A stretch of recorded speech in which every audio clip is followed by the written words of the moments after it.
Voilà. Bonjour, bienvenue à... So I would like to welcome all of you. Good morning to each and every one of you. We are going to start our meeting, our dialogue meeting on media development. And so today we'll be looking at the development of media in developing world, developing countries. In fact, next year will mark the end of 15 years dedicated to the Millennium Development Goals and negotiations for a new common framework for development after 2015 are already underway. In the future cooperation framework for the period 2014-2020, I believe that special attention should be given in Europe to freedom of expression and to the role of the media in developing countries. You all know that the media are the first element of public participation in the decision-making process, and of course the main role of the media is to disseminate information. It is a process by which they provide citizens with an effective flow of information on current events and also on governmental policies and activities.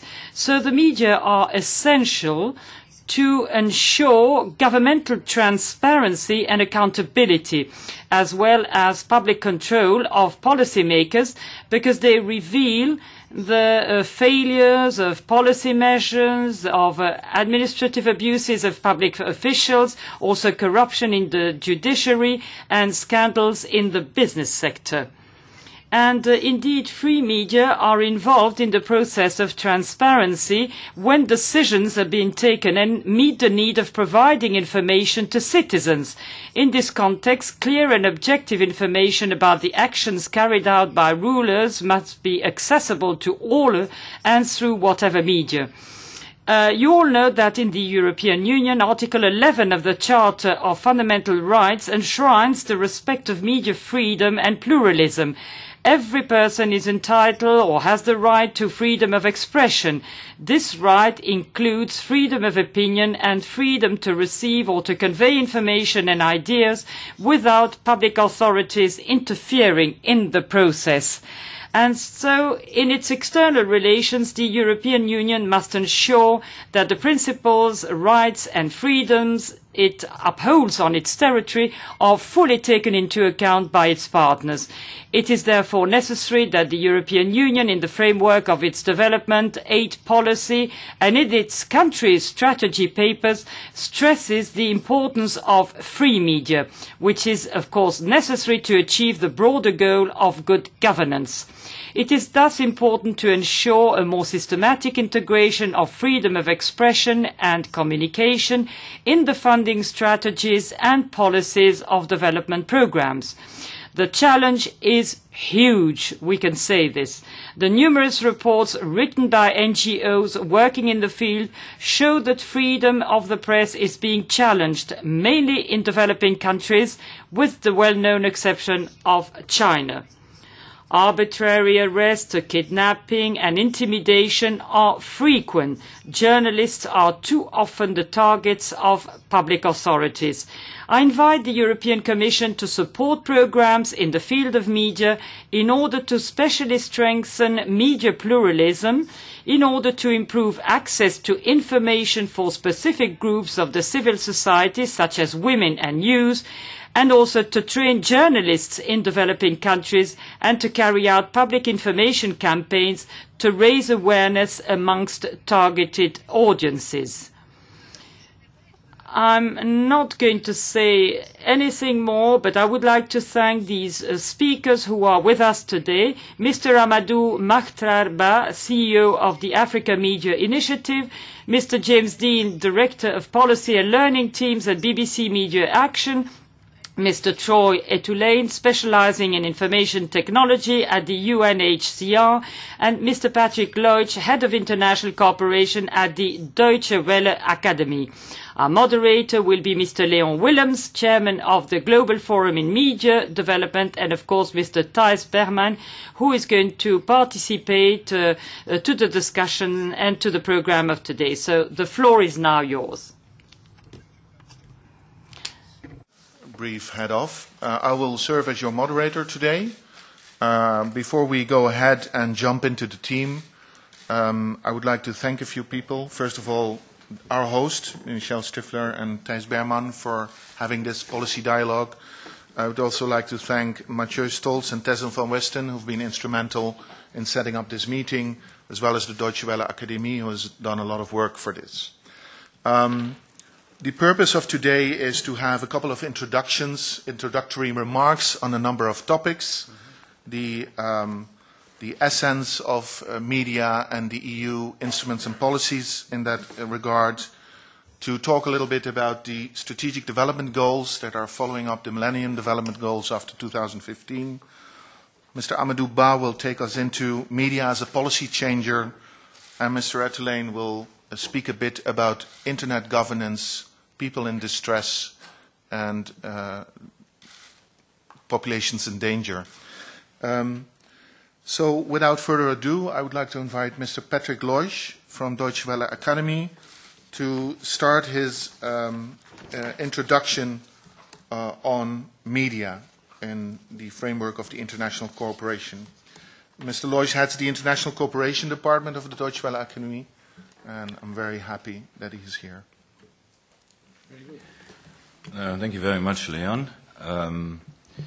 Tout d'abord, merci beaucoup. First of all, I would like to thank all the MEPs, the members of the European Parliament. Thank you for organizing this meeting for us, and of course it is important for us and for media. Media is an important topic in the development framework. I believe that media will always be a topic which will be of the utmost importance for all of us. And we would like to thank you for offering us this opportunity to meet with you today. And switch to English. Merci beaucoup, quand même. Well, there are a couple of things arising at the horizon at the moment, or undergoing, which are extremely important for the further development of humanity and at a much smaller scale of media, and then at little scale of media development, the business that brings us all together today. First of all, the world is, through the United Nations, about to redesign its whole façon de cooperation with North and South. Under the impression of an economical crisis in the North and growing ecological and social challenges in the South, and shifting power setting from a more Western-bound world to a multipolar world in which other economies will play a major role. And what is undergoing in the moment is the post-MDG process, and that is extremely important for everything we do in the future in the cooperation sector. The democratic transformation process in a very important region of the world is still undergoing. And we don't know yet where these countries will end up at the end of the day in terms of democracy, for instance. And again, the multipolar world is rising, which means that other economies will play a major role both politically and economically, and that is influencing on media, for instance, in Africa, heavily. And it changes also the complete mindset in which we are working when we are working on media in the cooperation development context. The second thing which is extremely important is the huge digital shift in media, which puts in question every single item that is at the basis of what is journalism, what is media. It puts in question practice and role of journalism. It puts in question the mandate of journalists, business models, relation to audience or customers, and production and distribution of content. So that is more or less the setting in which we are operating at the moment. This image you see there has been selected as the press, world press photo of 2013. And it tells nothing about media. It's African immigrants at the beach in Djibouti looking up for Somali GSM network to get hold on relatives in a cheaper way. So it tells a lot. It's a huge symbolic for a couple of major problems the world is facing. And at the same time, it tells everything about media. And it tells everything about media development. Because the future of media is individuals with mobile devices interconnected globally. And that applies for more and more and more people each day. But at the same time, it tells also the story of how difficult it can be to get connected to this world of knowledge, of information that is available for many people, but not for all. So I was deeply touched by that photo, because again, it is nothing about media, and it tells everything about the reality of media, particularly when it comes to the challenges of developing and emerging countries. So all those who have not yet access to internet wherever in 3G, GE and so on, like we have here. Maybe not in the room here, I don't know exactly, but in the practice. The future of media is mobile and it's internet. Huh? And this chart simply shows what we are talking about.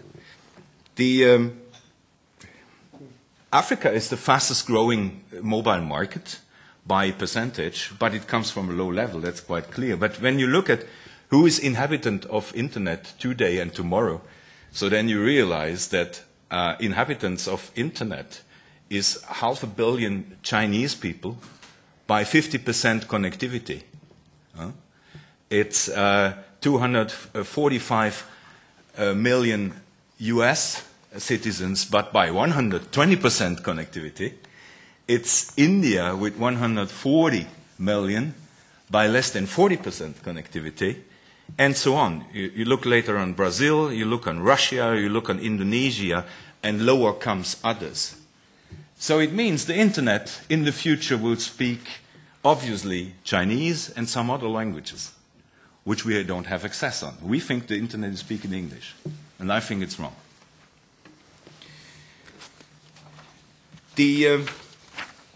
Today, 7 on 10 Africans own their own mobile phones, which is great.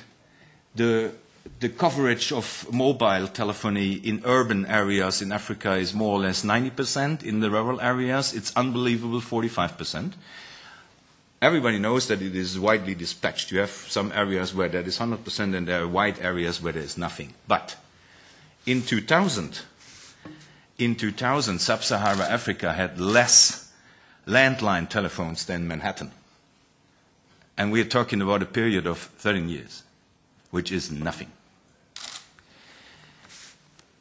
But still, I mean, the reality is also that classic media will remain a huge source of information and also participation for many, many people in developing countries. And this is a nice local station in Bujumbura. Obviously, we trained this young guy, but nevertheless, that is also the media reality. And if you think that the future for everybody is quite soon digital and mobile, so that isn't true, obviously. But this is just to say we are looking in a huge trend, but on the other hand, there are other trends around it which are not obsolete, simply because the world as a whole is heading towards a quite clear setting. The media development for many years in the past was based on the concept to mainly train journalists in order to make them somehow good journalists. A good journalist in that concept looks very much like a journalist in a Western country, aware of ethical standards, obligations, mandated to service the public, skilled to find the right story, and skill to put it in the right format and to attract audience in the right way, subsequently make better informed citizen. Better informed citizen then automatically will provide for more democracy. A very old but nice concept that the whole sector followed 20, 30 years more or less. All this is wrong by now in the doing, and it is wrong in the understanding how it works. There is no automatism between a good journalist and democracy. But what is true in it is there is no democracy and there is no economical development without a certain freedom of expression and the sound media sector. I understand that you cannot see the details, but this is a mapping that links up human development based on the Human Development Indicator and freedom of expression at the same time. And when you look closer at it, you see, apart from very few exceptions, that there is a link between human development and the degree of freedom of expression and subsequently freedom of information and freedom of the media. There is a link. So the question is not, does media matters? The question is how it is working, because there is no automatism. In the nutshell, latest since the Arab Spring, everyone in the room will agree that the potential of media and access to information along the availability of mobile internet connection is a huge driver for change and for development. Subsequently, we could now expect heavy investments in that area. Development strategies and concepts should be written, programs should be set up, funds made available, investments facilitated, programs and projects implemented. Unfortunately, this is not the case. The media development sector remains a very tiny part of the whole development cooperation world, a very tiny part. Moreover, there is still a lack of strategic understanding how media matters in the context of development cooperation, particularly among the political bodies and the decision makers and the funders and the donors. The EU is the biggest single development cooperation funder in the world. So far I know, I don't know exactly if Japan is doing a little bit more, but as a fact is the EU is the biggest one, not counting the contributions of the member states. The EU needed to commission a study that has to find out what did we over 10 years to contribute to media support and media development. The EU didn't know about that because every activity they did is dispatched in more or less 12 different programs, strategies, funding instruments, and so on. So the Commission in 2012 commissioned a study to find out what the Commission is doing in media support. And the study found out that the Commission spent more or less 14 million euro per year between 2000 and 2010 in media support. 40 or 14? 14. 14. 1-4. 1-4. 148 million over 10 years, which sound big, but it isn't. Compared to the importance you can see in the sector. More than the half of this amount was spent in neighboring countries. And from this part, again, 40% went to Eastern Europe. So don't be confused. We are not talking about figures that have gone to the Arab Spring countries, which would be maybe acceptable or wishable. No, we are talking about the period of 2000 to 2010. So it shows clearly the focus in which the EU has seen its media support. First, it is tiny. Secondly, it is heavily linked to neighborhood interests, which are obvious, but also different to development cooperation. Sub-Sahara Africa got 23% of it. The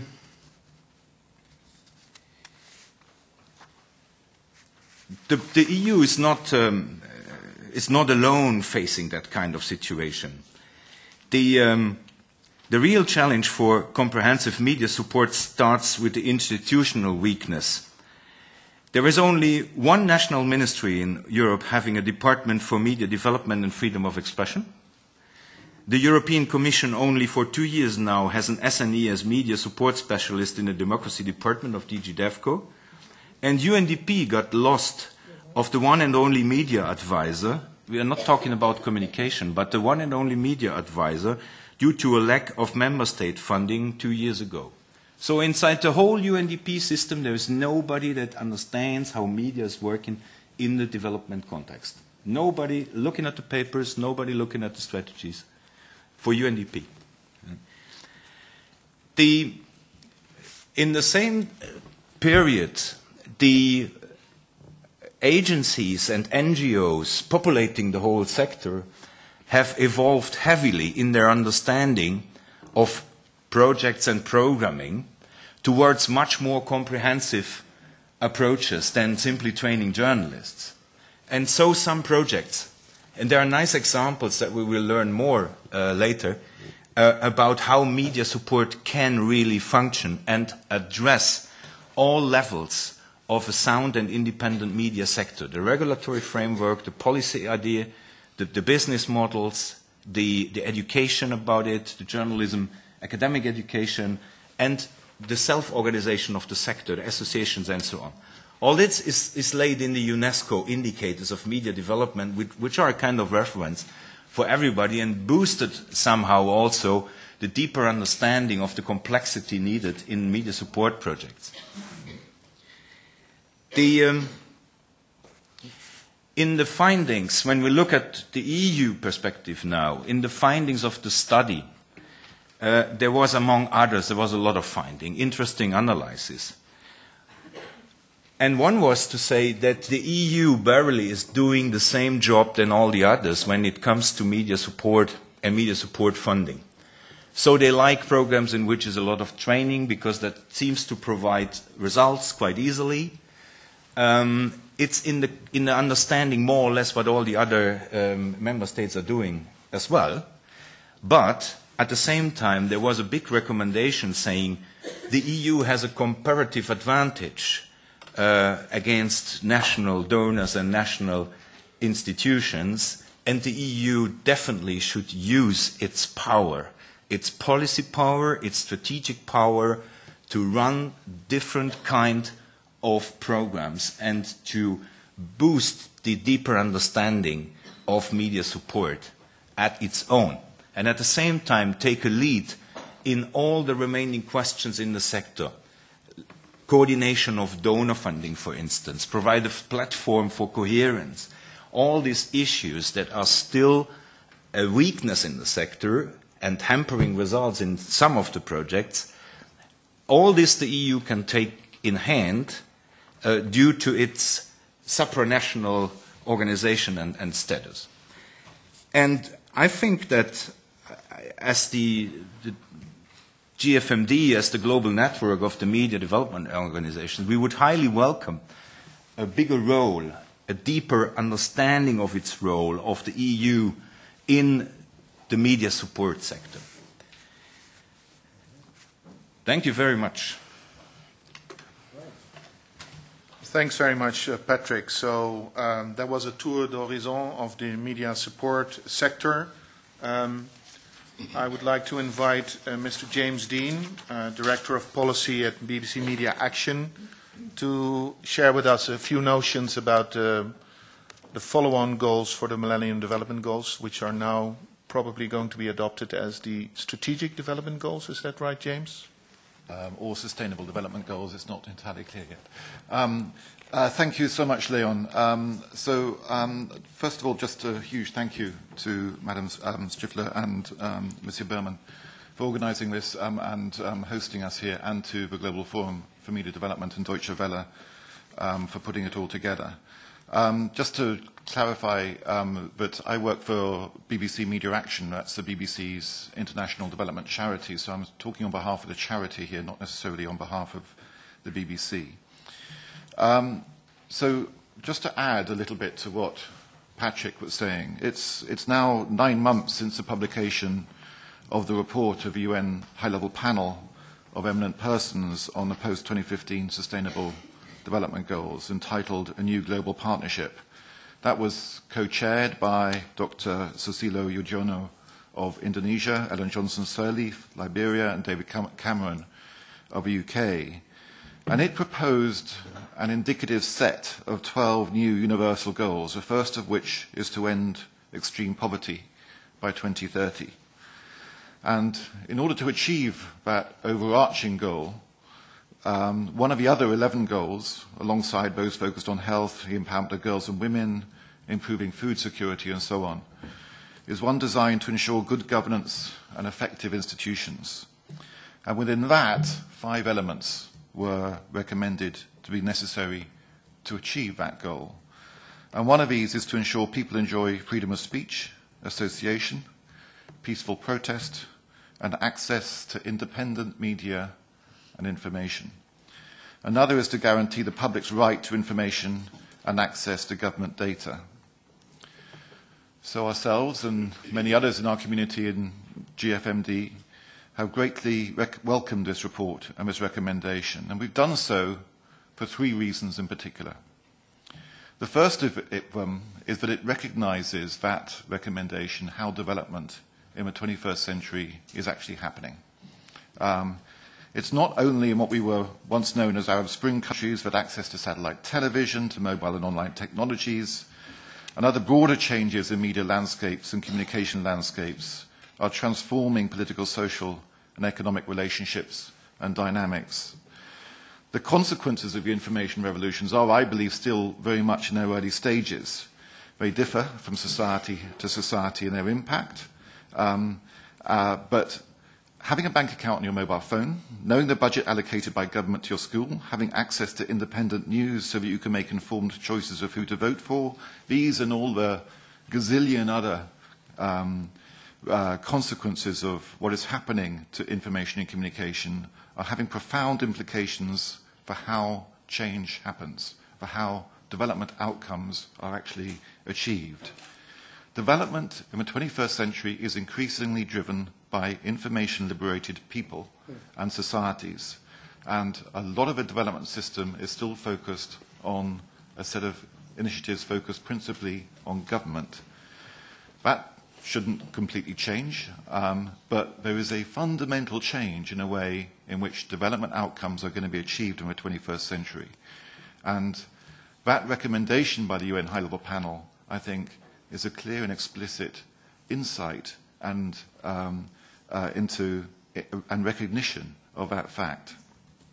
We do think an explicit recognition of this needs to be built into the post-2015 Sustainable Development Goal, Sustainable Development Agenda. So that's one reason. The second reason is that, frankly, independent media is in trouble, arguably quite big trouble. In many of the countries we are working in, BBC Media Action, which tend to be the most fragile states, the states most in need of development assistance, we are witnessing more and more attacks on journalists, and we're seeing greater and greater co-option of the media. This co-option is not only coming from government, but a whole array of political, factional, ethnic, religious forces.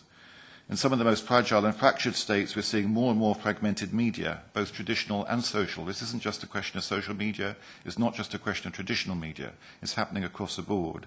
It is a media that increasingly exists to serve the political and factional agenda of those who are paying for it, or those who are behind it. We have, of course, seen the extraordinary liberation of media available to ordinary citizens and people. But we're also seeing increasing co-option of the media by factional forces, which goes alongside that. And that's happening in the social media space, and it's happening in the traditional media space.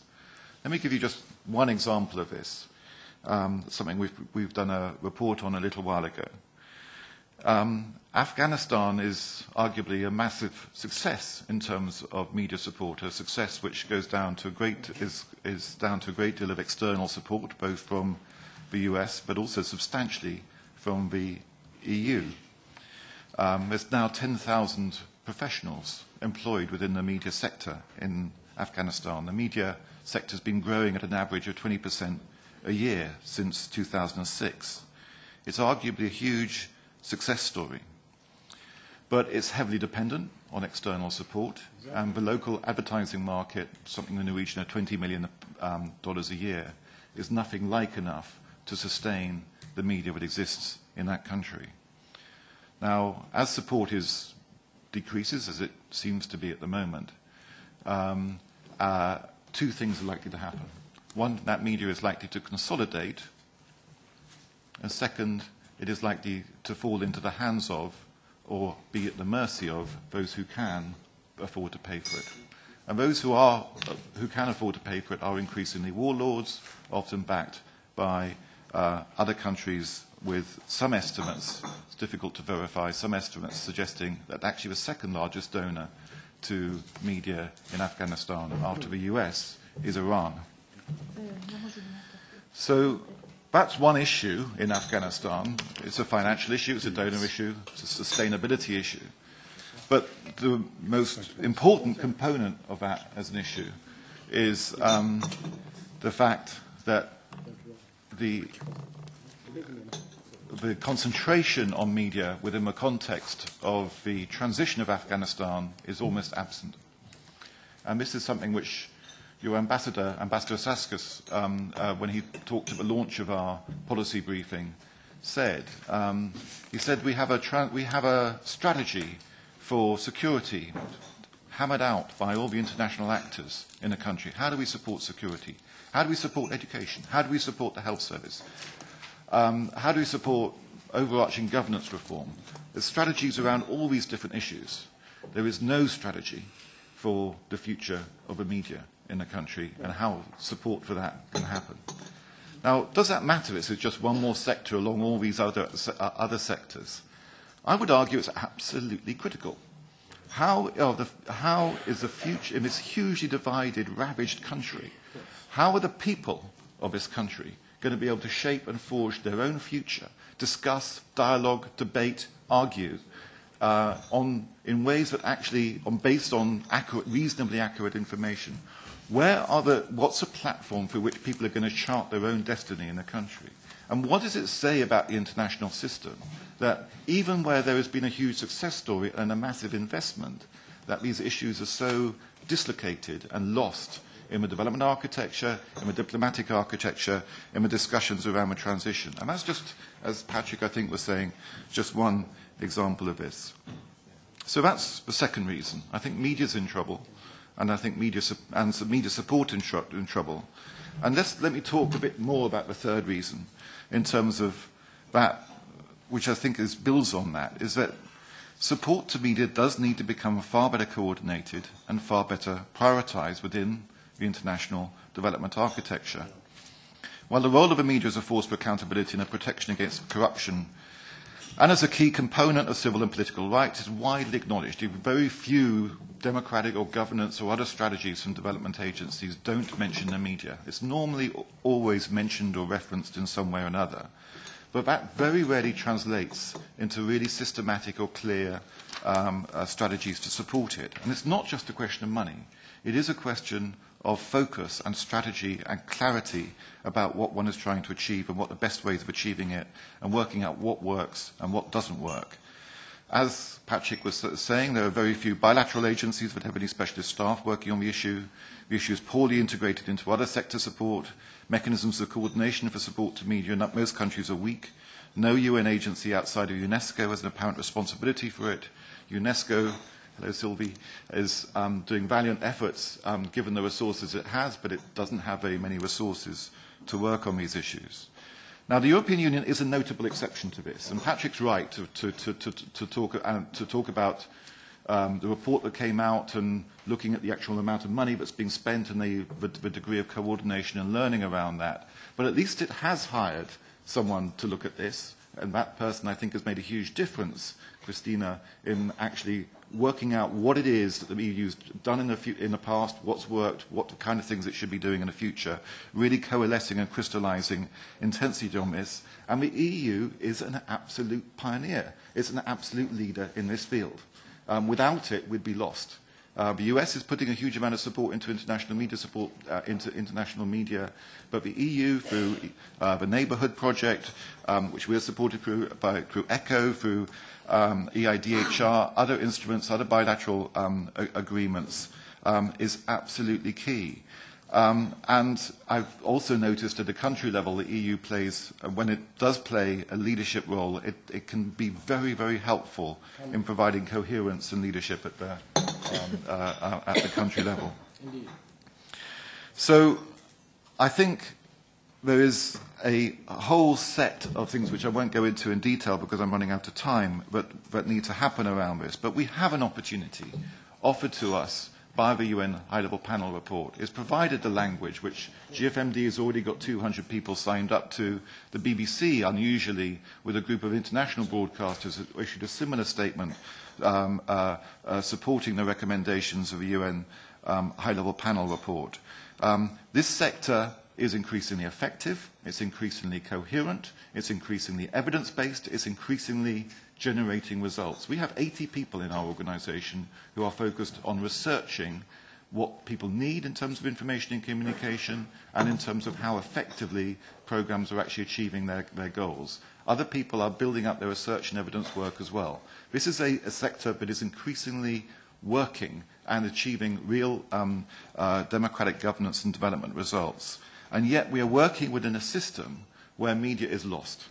It's lost in the architecture, it's lost in terms of where it fits. There is no one taking responsibility for crystallising and coordinating it, with a very few exceptions. The UK is doing a bit of work around this and is supporting media more. But the EU, I think, is in an absolutely key position to get this right. And when you get it wrong, well, when we get it wrong, when all of us get it wrong, you get a situation like Afghanistan, where there is no strategy and a really terrifying prospect of what's going to happen in that country. And it's not so unusual.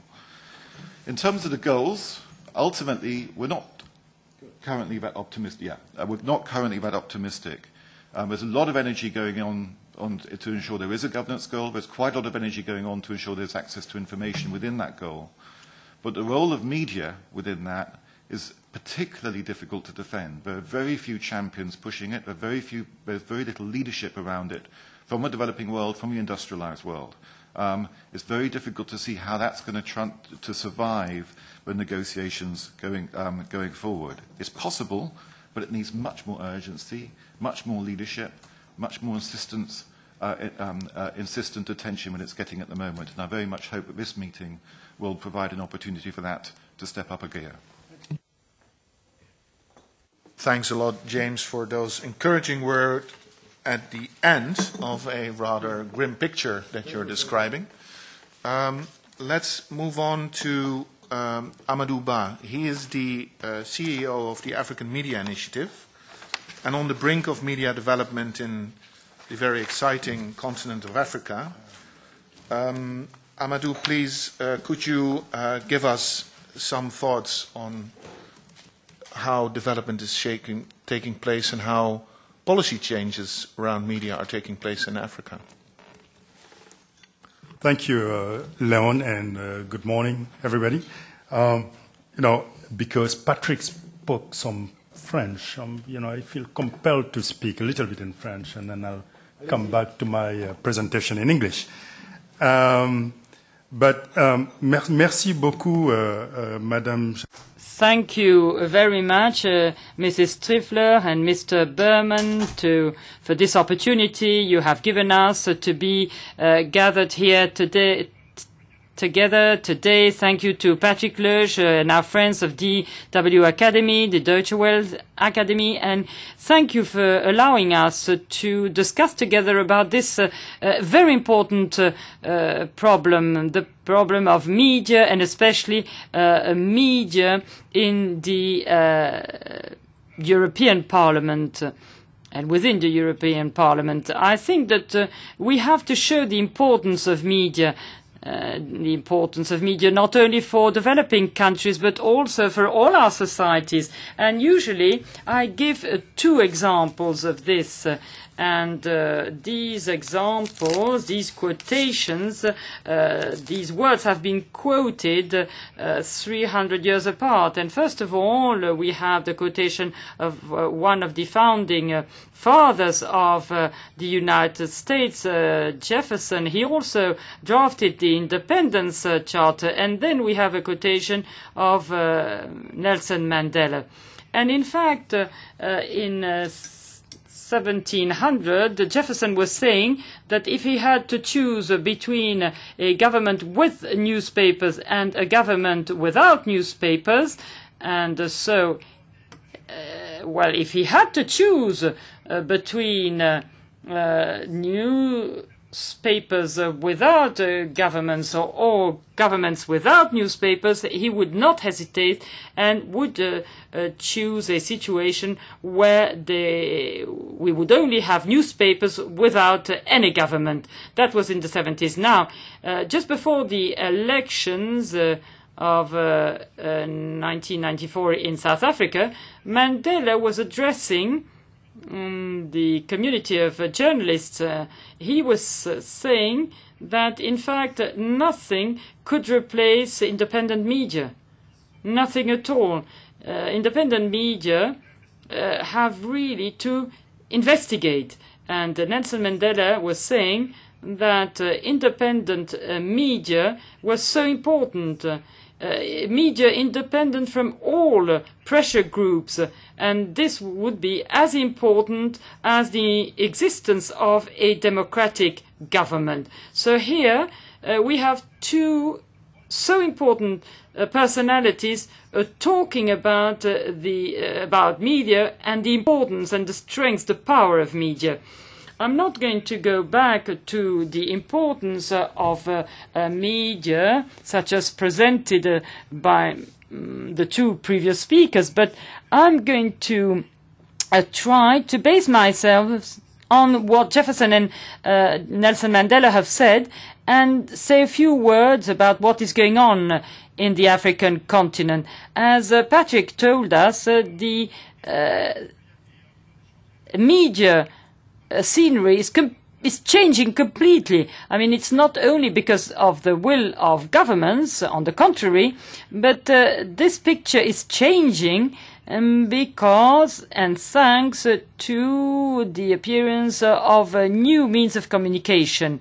In fact, it's true that almost everyone has a mobile phone, and so in the past our societies were societies with one single voice, the voice of the government very often. Well, today our societies are becoming plurivocal. So it means that we have several voices that we can hear, and people can voice their opinions even before traditional media express themselves on a specific topic. Everyone is using their mobile phones. And so if we take all this into consideration, if we consider that in the majority of our states in the continent, the young population is more important than in your countries here. I mean, in Kenya, 75% of the population is under the age of 25. And so you have so many young people in many countries of Africa. The youth represents the majority of the population, and so it means that they have access to mobile phones, they want to have access to the internet, etc.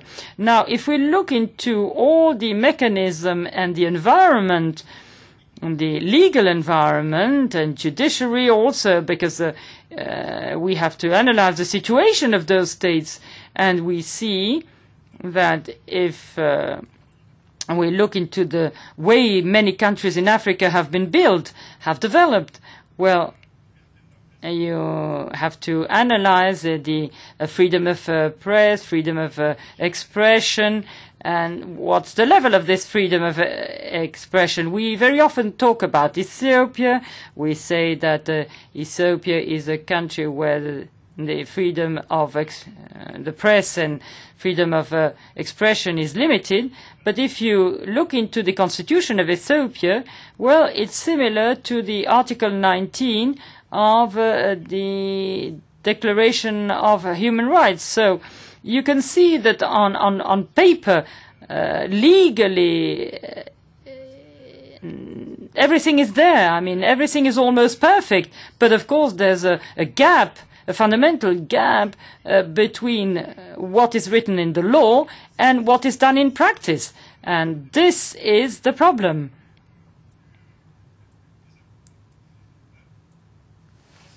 Now, we can see what media are doing in Africa. And in fact, we have the Africa media perspective, and it was just launched before Tony Blair went to the G8 in Gleneagles. But we can see that the majority of problems that we encounter in the African continent are the result of a problem of governance. And what would be the best tool to solve all these governmental problems or governance problems would be to give more power to media. Media should be able to ask questions to the government. The government should be accountable for what it's doing. And so we have to give more freedom to media. And we have started in 2010. And so for the African Media Initiative, we believe that we have to rebuild the media and the role of the media in our societies. We have to reconciliate the media with themselves. And this is very important, because a while ago we heard a few things, and Mandela was also talking about it in '94, and he said that the media had to be independent from all types of pressure groups. And so, unfortunately, in many cases, these so-called media, so-called independent media, are being, in fact, controlled by pressure groups. And so these media tend to lose their own credibility. We have to reconcile media with themselves. This is fundamental. And to do so, we have developed something that we call ethics and leadership for the owners of media. And it is a document we drafted, they have adopted it, and so media owners recognize the role they have to play within the society. They know that they are there to promote a just society, to promote democracy, and to promote human development. Now, the second important point is to reconcile media with those citizens they are meant to represent. And so, to do so, they have to commit themselves to work on classical examples to ensure the human development of the continent. And the third reconciliation we need is the reconciliation between media and members of government. And so it is very important to, in fact, to find these bridges for a real, genuine dialogue between the media on the one hand and those governmental representatives on the other. So what is happening usually? They distrust each other usually, and even sometimes there is repression from the government, and this despite what is enshrined in the Constitution. So we have a forum for the media leaders in Africa, and we want head of states to take part in them. We also have leaders of institutions, and we did this lately in Ethiopia, and we had representatives of the media, we had the representative of the development bank, we had also representatives of the economic and social forum. And so all this allowed us to discuss about these important elements. The media picture is changing, as I told you. At institutional level, everything is there. But in practice, we don't implement it. So now media are aware of the important role they have to play within our society. They are starting to do this. And of course, they are waiting for the partners in development, such as the European Union and others, would come along and help them a little bit. So this is an overall view of the situation. And I was asked to talk about the situation, about the picture of media in our countries, and to give examples of how media were able to change or to influence some of the decision makers of our countries. And now I'm going to shift into English. Share about 2 or 3 examples about how media have made it possible on the continent to change policy. And I'm going to take examples in Zambia, in Kenya, and a third one which was done between Malawi and Ghana at the same time. So the first one is in Zambia, and you know Zambia is Zambia is known in mining for the copper. Now, of course, mining copper, you need a lot of water, and very often what happens is around the mining fields, you also have small-scale farming going on, and not only there is regular conflict between the mining companies and the small-scale farmers because of access to water resources. And then what happened in this instance is that most of the water was being pumped by the mining companies, but also there was pollution going on in the area. So the Post of Zambia, with the help of Army, because we have a program called Content Development Around Task, we help them use a combination of newspaper reports and radio reports, totally independent, to demonstrate the impact in the area, and that showing that hunger was starting to develop in the area, and also children particularly were much more affected in this.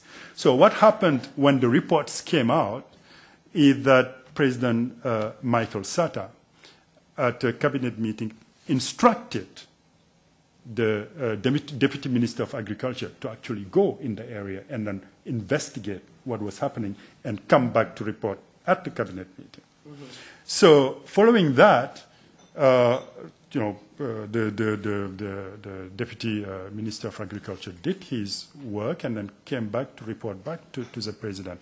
And a political decision was taken not to move the mine fields because, the country also needs those resources, but to actually create a buffer zone between the mine fields and the agriculture, the arable lands, build also boreholes for clean water access directly by the farmers, and set up a fund of about, not a lot of money, $100,000, but, in Zambia and the copper belt, it's important, $100,000, so that, the villagers can access that money to actually, build schools and then, also help children which was affected by which was starting to be affected by malnutrition. So this is a clear example in which you can show that media can help policy happen, change of policy, and actually something good for human development. A second example in Kenya, and I'm particularly sensitive to this one for somebody who actually doesn't have, thank you, I'm particularly sensitive to this one for somebody who doesn't have, who doesn't have the chance to have a girl. I only have boys. Between and this one is actually called sanitation in schools. And 2 years ago, we organized the first data boot camp in Kenya. And Kenya is signatory to the Open Government Partnership. And using actually data from the government, a lady from the Nation Media Group, which is a partner of AMI, was able actually to trace why there was massive dropout around the country from girls between the ages of 8 and 13.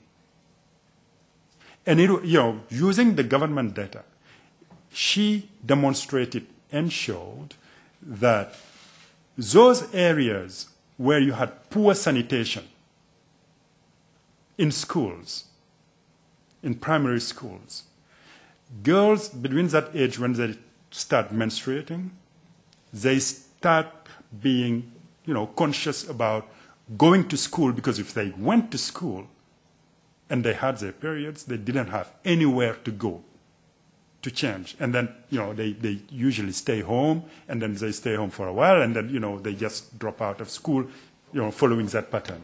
So, what that did, it pushed the government and the Ministry of National Education to actually put sanitation in schools high on the agenda and on the budget of all primary schools.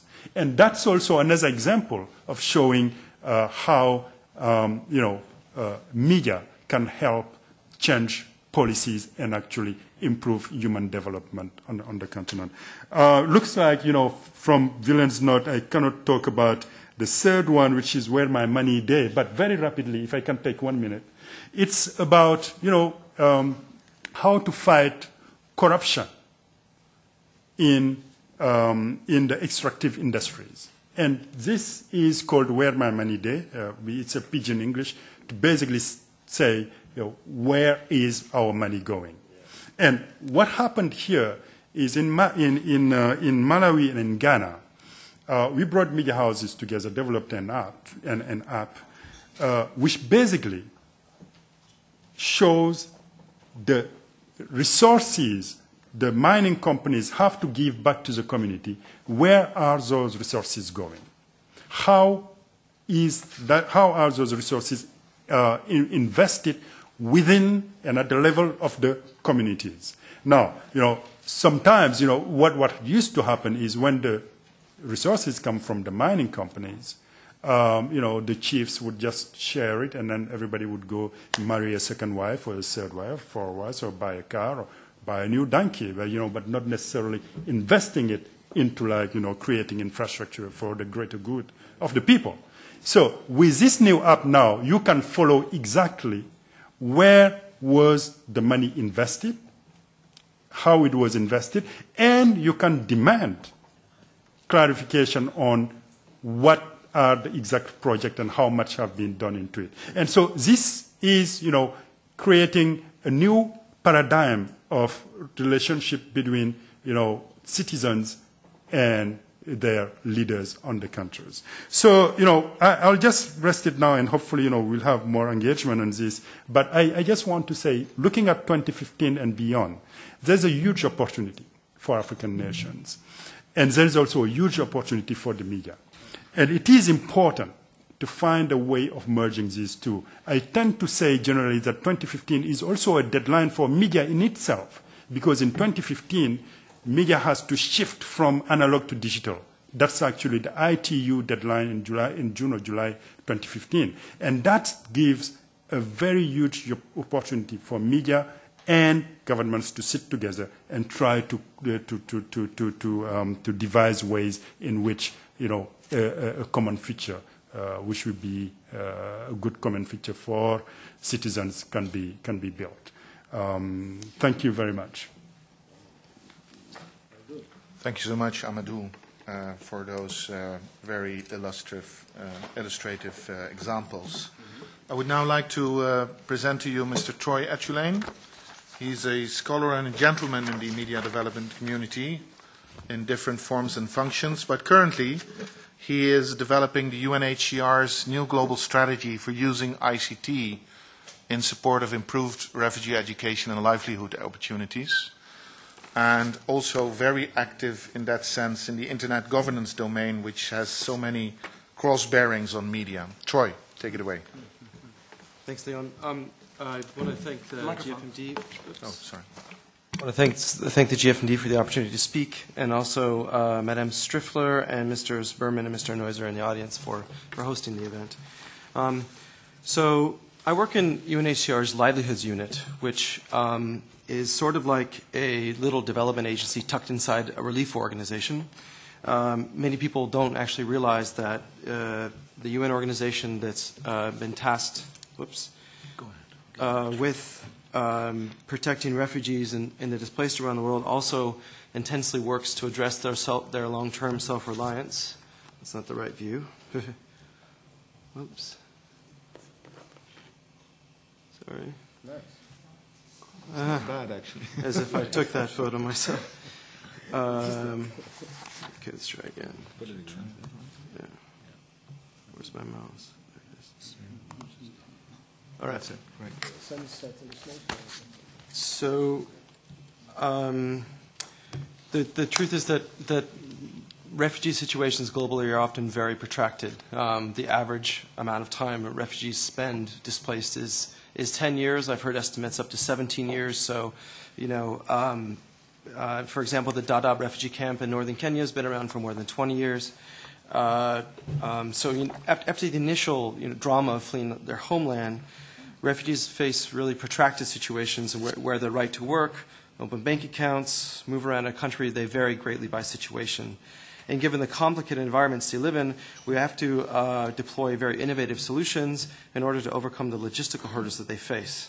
And a large part of this effort involves utilizing ICTs to empower refugee voices, aspirations, and to increase their opportunities for self-reliance. So 4 days ago, I was in southern Uganda at a refugee settlement called Nakivale. And I spoke with this gentleman named Kay. Kay is a Congolese refugee from South Kivu.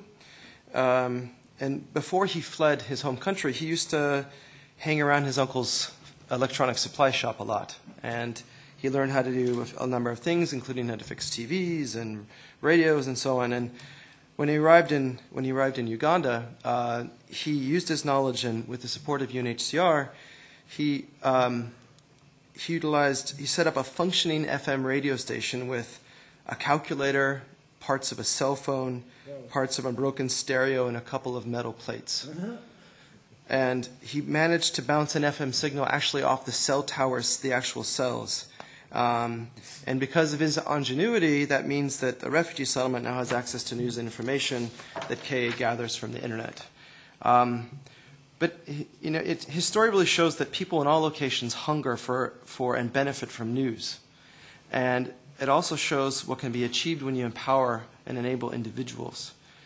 It's not our intention just to leave this really, really talented person just as a heartwarming story that you tell in fora like this, but we actually intend to continue to enable Kay and others like him to grow their work continuously without end. And so, in UNHCR, technology and the internet are increasingly important to support for our support of individuals' quests for self-reliance. Technology combined with knowledge empowers individuals, and the internet is enabling more customized assistance to refugees. One approach we are adapting is giving refugees tools that will allow them to share their skills and knowledge with each other. For example, here we're providing them with video production trainings combined with this online platform that you see to share their knowledge amongst their own communities and to take advantage of what the internet has available for free. But this video content creation and sharing is a form of hyper-local media that will give refugees employment skills and enable informed life decisions. We realize that we have to enable individuals by helping ensure they have access to reliable and diverse sources of information. So just a couple of other examples how we're using technology. We're increasingly supporting remote work, or it's also called data outsourcing, which enables refugees to work remotely via the internet, no matter where they are. They perform tasks like tagging photos, they do data entry, and this allows them to be employed no matter where they're located in the world, thanks to internet connectivity. So we are we're investing in increasing the capacity of people to take advantage of this type of new form of work. Another really important thing I'd like to convey to this audience is that the character of refugees globally is changing. Usually when people think about refugees, they think about rows of tents and in a remote location. But actually now, globally, more than half of the world's refugees are in urban environments. And logistically, that introduces new challenges for us. But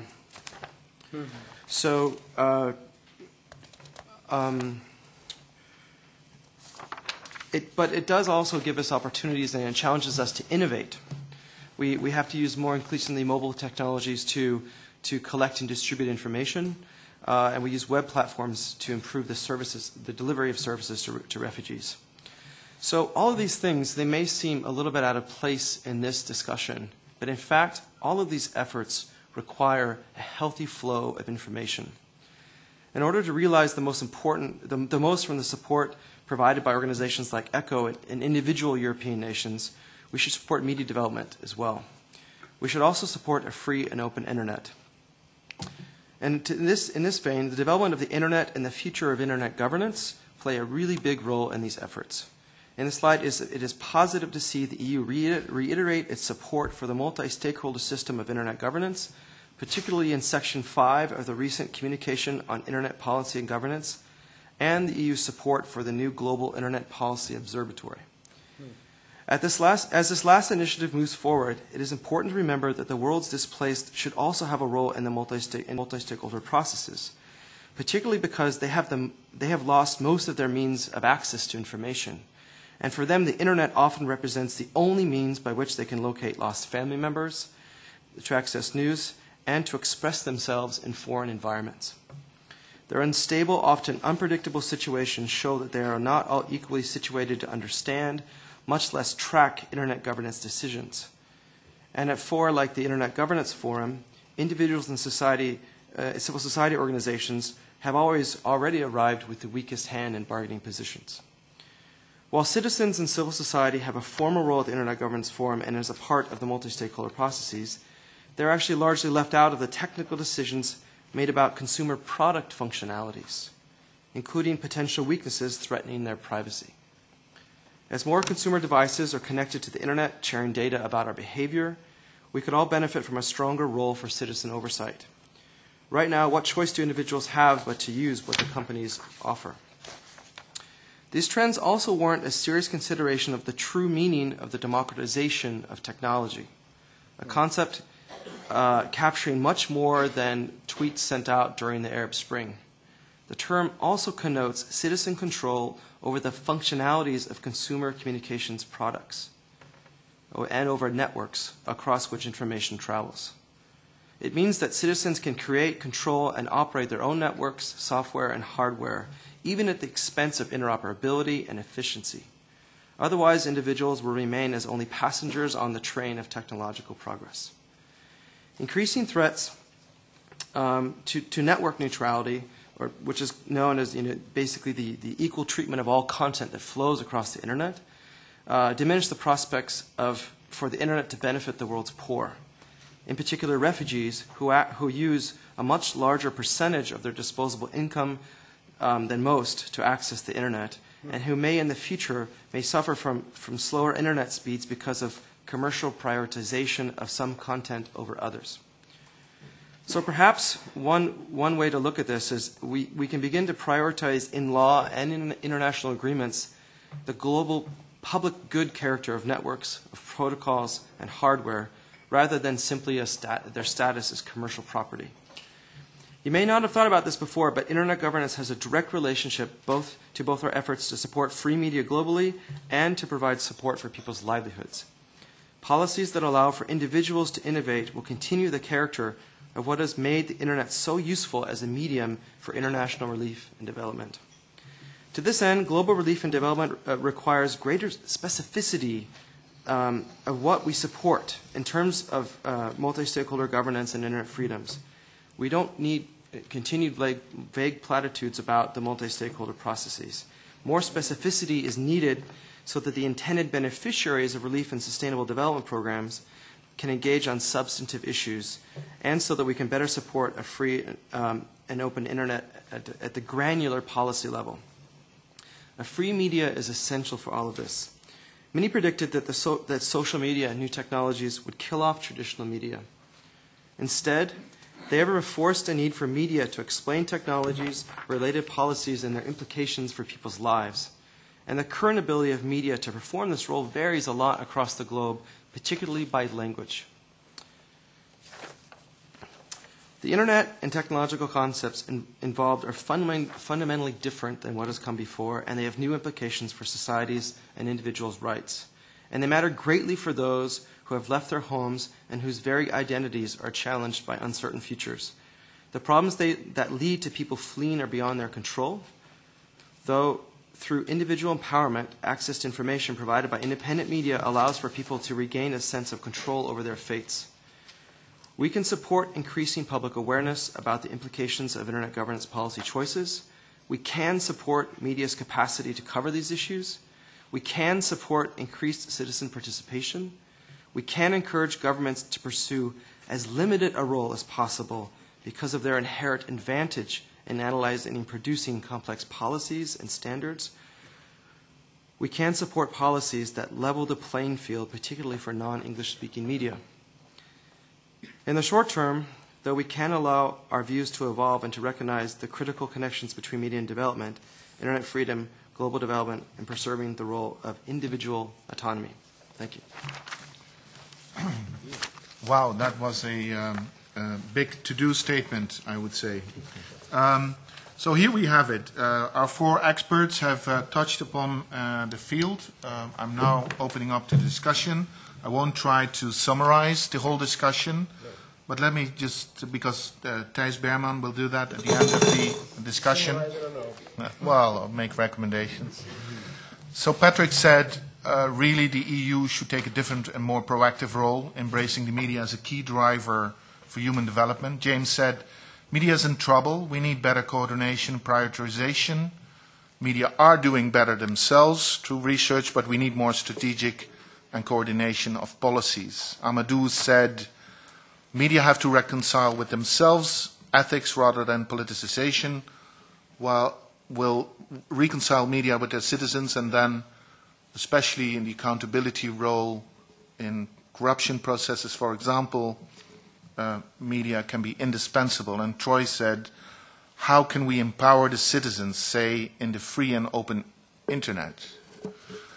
So there's a lot of arguments made in this short session about the EU's role. And so can I invite someone from the EU policy level, Parliament members, to answer some of these issues raised? Yes. I'd be happy to, if you allow me. Good morning to you all. My name is Thijs BERMAN. I am a former journalist and a former colleague of Leon, actually. And I was the rapporteur on the Development Cooperation Instrument the last 2 years. And with this legislation, for the next 7 years, there is much more potential to support media than in the previous or in the current DCI. And in three essential parts of the legislation, and DCI, as you perhaps know, covers in its thematic programs all developing countries, and in its geographic programs Latin America, Asia, and South Africa. In the geographic programs, it is clearly stated promoting media freedom, including for modern means of communication. In the Asia-specific geographic programs, it clearly says explicitly supporting development of an active, organized, and independent civil society, including media. And in the thematic programs that cover all the developing countries, including Africa, it says media support under the heading Civil Society and Local Authorities program. and 10% of the overall envelope will go to this chapter. So there are, in at least three sections of this legislation, clear possibilities to support media better than before. And this is under the insistence, on the insistence of MEPs and of me as a rapporteur. And not because I'm a former journalist, but because I'm a Democrat. And not only because I'm a Democrat, but also because I know that where media are absent, gross human rights violations are very near. Là où il y a des taches blanches sur la carte de l'information, la barbarie arrive immédiatement. You only have to think about Eastern Congo or about Chechnya to realize the sad truth of this. So there are ample reasons to support media better than we do today.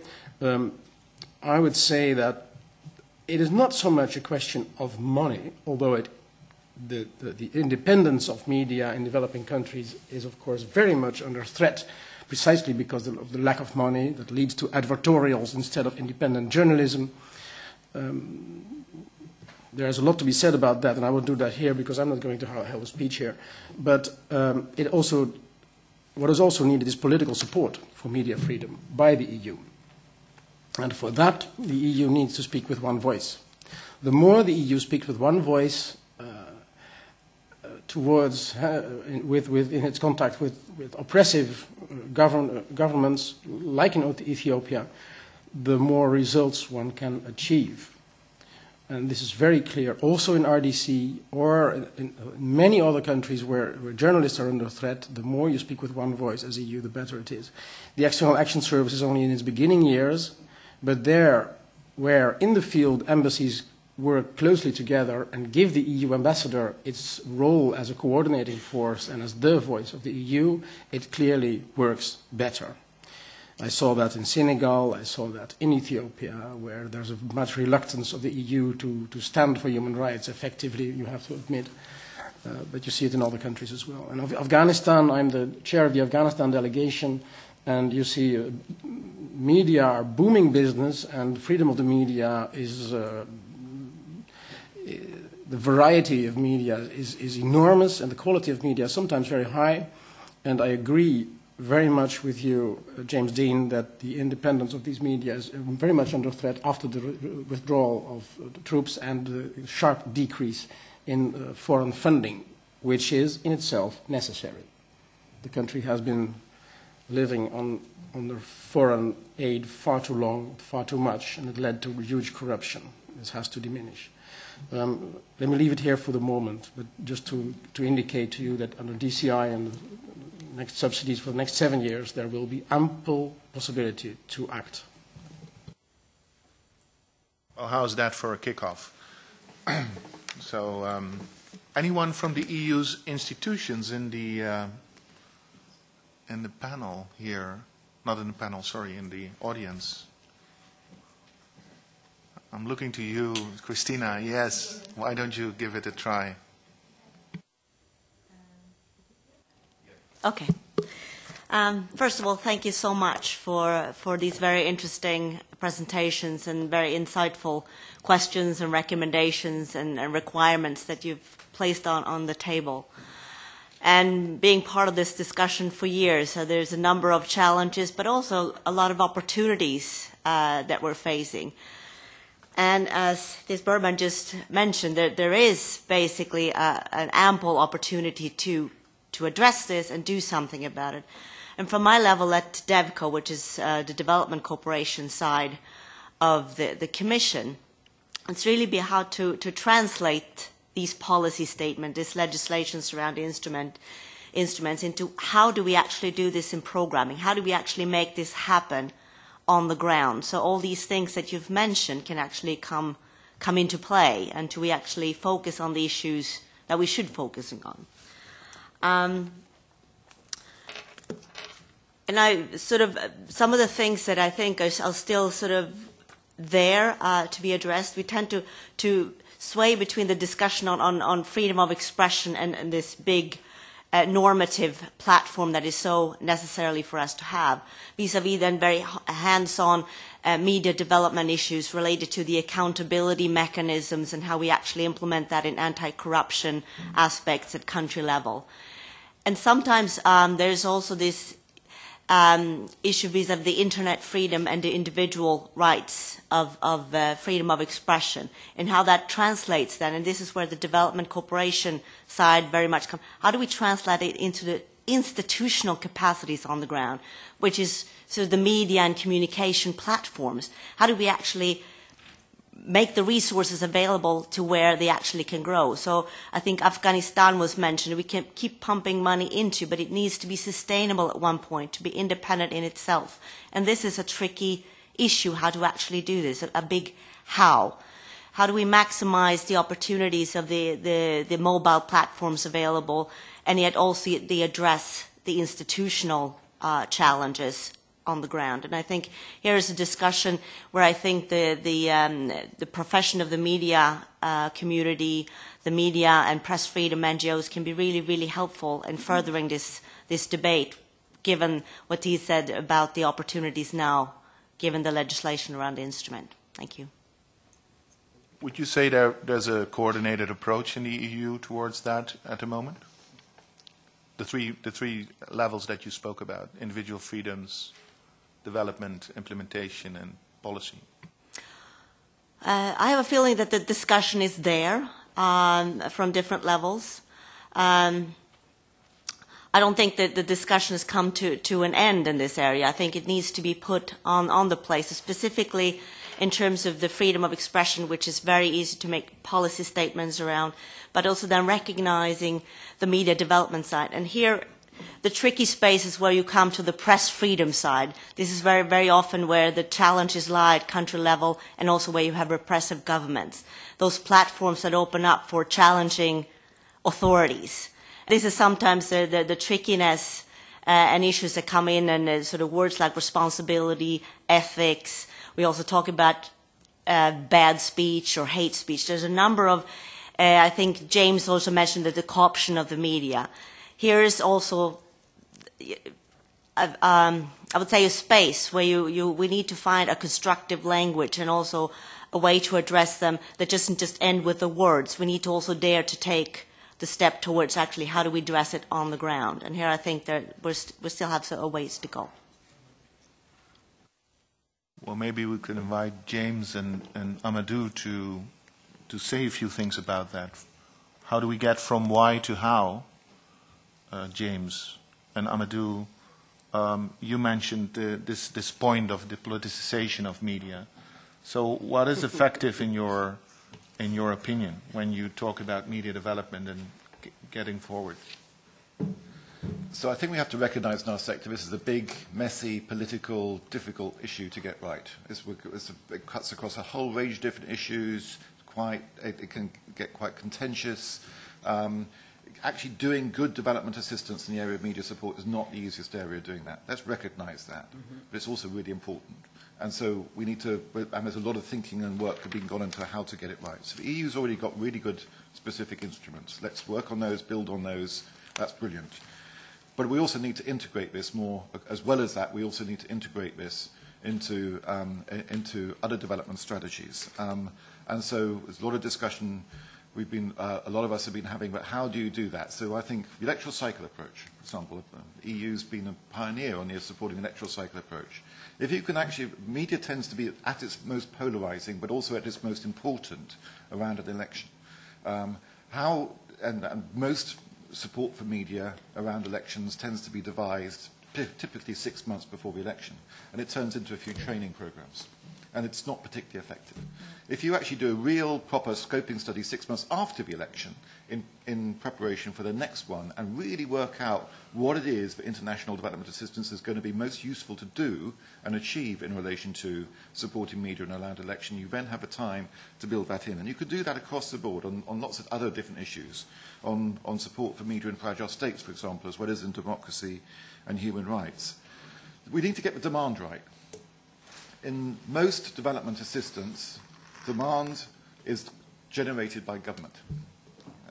You have budget support, we have a development effectiveness agenda, we've got Busan and the whole global partnership for effective cooperation and so on.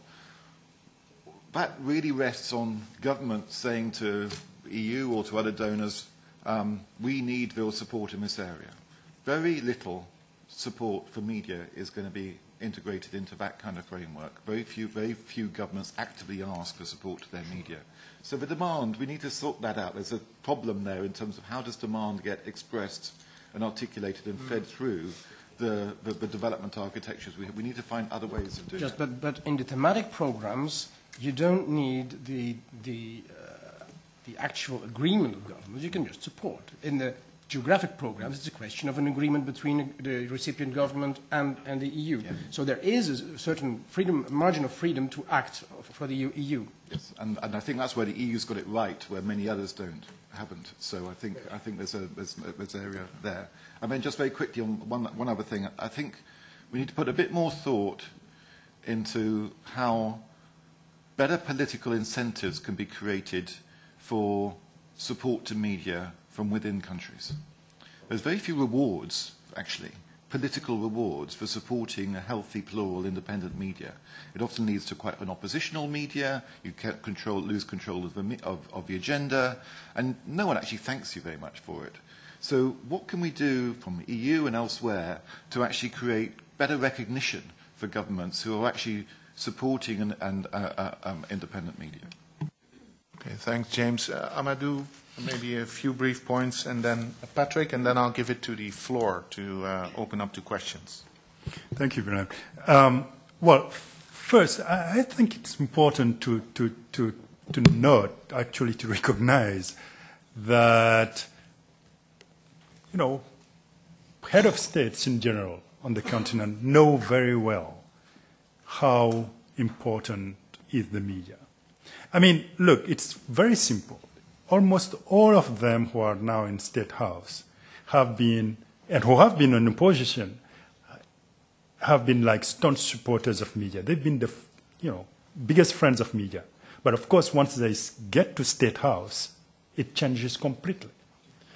And that has been a pattern. You can see it time and again, starting with my good friend who used to be my board member, Johnson Sirleaf, former president of Senegal, Abdoulaye Wade. I mean, all these people have always been staunch supporters of media. Mm-hmm. But then it changes. Why? Because now, they either have the impression that some people are doing with media what they used to do with media, which is basically try to control the narrative of media, or, the media is being too inquisitory, So, that's one thing to recognize. The second thing is, I think, when you look at some countries, and these are concrete examples here. Look at Rwanda, for instance. I mean, this year, next month or in 2 months, would be the 20 years anniversary, sad anniversary of the Rwandan genocide. When you discuss with President Paul Kagame about issues, revolving around media, he will clearly tell you, look, we understand the power of a quote-unquote destruction of media. Because, of course, he's coming from the experience of Radio Milcolin. Right? Now, what he doesn't say is that the regulatory environment around which made it possible for Radio Milcolin to exist, is the actually root cause for the radio being destructive at that time. Okay? So I think at the end of the day, what is really needed is some kind of rebooting the processes in which media development operates, and taking into consideration also the fact that media doesn't exist in a vacuum. I mean, if you have in a country hundreds of media houses with very small economic base, like basically the economy of the country cannot sustain those. So those media houses need to live in one way or another. In some countries we know, some journalists, their path to salary is really their press card. If you don't have a press card, because you don't get paid by your media house. Your media house doesn't have the resources to pay you. Now, of course, how do you make sure all these things are solved? The approach needs to be always holistic. training is good, but not always focus on the training. I think it's important also to focus on the industry of the media, the business of media. And that's much more complex, actually, when you're working at the European Union, to think about the business of media rather than, like, the regulatory framework around it. Thank you. Thanks, Amadou. Patrick. Thank you very much. Just a short observation, because you're right, Thijs, to jump on the thematic program, saying all this is in, and civil society and media, you can do whatever you think is necessary. But that is exactly the point where the program starts. I mean, we have seen media support to now from a really bottom-up approach, which means that you start working with media and with all these people populating the media sector. And now we are saying, okay, media is a key factor of democracy and independency and human development and so on. It's an actor and is a subject to it. But at the same time, it is an object of freedom or unfreedom. And that is the reality we have to face. We have to put the discussion about media support into a political sphere. It is at the end of the day a political decision by someone who makes politics in a country if media are free or not. You can't say, okay, journalists are not performing enough. You can't say, okay, they are not using this scope of freedom. You can say whatever. But at the end of the day, and I'm keen to go to this discussion because, I mean, at Deutsche Welle Academy, for instance, since 40 years we're doing projects in a variety of countries. And we have seen more projects and efforts collapsing because simply somebody decided that now freedom is over. While you have performing media, the question in a lot of countries is not that you have not very well skilled journalists that know to do their job. Somebody is keeping them away from doing their job. And what is the link? How do you sell? We had this discussion 2 weeks ago in the GovNet, which was hosted by EU, the governance network of the OECD DAC. One question is, what is an incentive for a state that accepts a good governance program to say, and by the way, integral part of governance is a watchdog function of media that assures a kind of accountability, makes the link between people and the government. What is an incentive for a government to accept this included in a program? So that, I mean, it's media also are profiting from freedom. They need a protected sphere. I mean, we come from the human rights perspective. You can claim the respect of human rights for every single blogger in Syria and wherever. But it isn't. Freedom of media and freedom of expression and access to information is a political concept. You cannot do that simply from working with media from a bottom-up approach and try to get them as freedom. And that is what Amadou said. There is a gap between the regulation, because when you look at the regulations of most of the countries, I mean, they are fine, but people don't care. And that is something that needs to be done also on a political level. And I'm very much welcoming you saying that the EES is better now in making a point for human rights in its foreign policy and so on and so on. But that is the way it must go. Maybe I think Christina mentioned something about freedom of expression and its political antagonism sometimes in the policy domain. This is maybe a good place for Charles Gill from Article 19 to step in. Our most eloquent proponent in freedom of expression here, I would say. I feel like that is unwarranted and high praise. I was going to take the opportunity to actually bring it back to the kind of the European Union focus, because we know that in the next year and a half, 2 years, that we will be developing a new post-2015 framework that will follow on from the MDGs. And it's a real opportunity for all of us to ensure that governance is included, but also that access to information and that role of media is key and included in those goals and what that framework will look like. The other thing is that the EU will obviously be a key player in those negotiations as an individual group, and then also obviously the individual countries involved.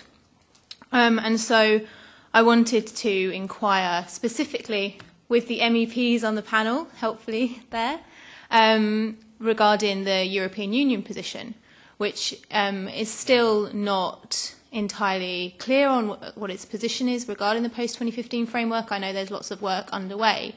I didn't know whether either of the members of European Parliament were able to elaborate on some of the processes they might be involved in or aware of, and how civil society and other media experts and freedom of expression and freedom of information advocates can support and be involved in that process so that the EU can have a strong position on governance in the negotiations.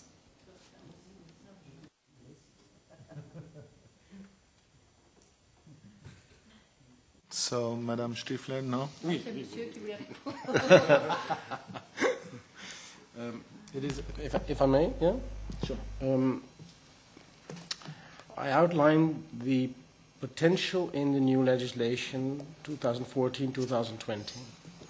I would suppose that in the European Development Fund, that is geared towards, let's say, the former colonies, to speak disrespectfully, this will be largely mirrored. There will be something on media as well, I would say. But I have no say on this. It's a ministerial thing, and nobody controls this.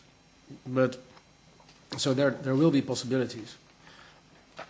I would say, but I say this with a very distanced eye. I'm not in the negotiations. I am very far away from it. I don't pretend to know what's going on. But I would say that the EU is a bit shy in the post-MDG discussion. But frankly, this is more of an intuition than of a sharp criticism based on facts. But I would like to hear Christina on it, because perhaps you know better whether you share this. So I would like to see the EU as a much more direct defender of democracy, human rights, rule of law, as an integral and very prominent priority in the post-MDG framework, as it was not in the current MDGs. You know? Okay, I cannot speak on sort of the formal official negotiation procedures, because that sits with another unit. But from my end, sort of providing comments and the issues that keep popping up, if I can stay more on sort of those hands-on issues.